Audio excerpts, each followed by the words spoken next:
Day 694, being Christopher Cruz. I was just driving to get lunch and I just had this realization. I think the reason why I got anxious is I feel like in him telling me to stay, he blocked my blessing. Like, I feel like God was like lining things up so I could like be in a conversation with our pastor and the manager and or like hear like what the dynamic, or just like that there was some kind of blessing there. It was like, wow, what are the odds that today, for the first time they asked me to assist the pastor and then I'm going to drive them there. Like, it was just like, oh, God's working in this. And so I feel like he blocked my blessing. And then as soon as I realized that, I was like, no man can block God's blessing. Like, the only I don't even know if we could block God's blessing. I mean, we could try it, and I mean, we can't, like, no one can block God's blessing.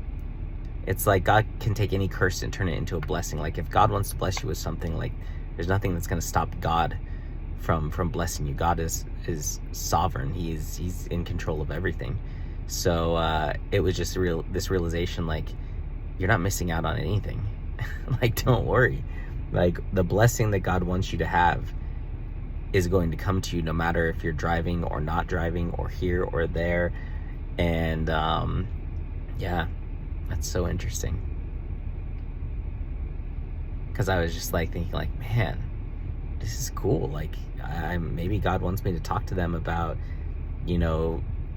adding a coaching element to the university program, or maybe talk about branding, or the new person retention plan that I have, or all this stuff. Like, maybe this is like a chance for me to do that.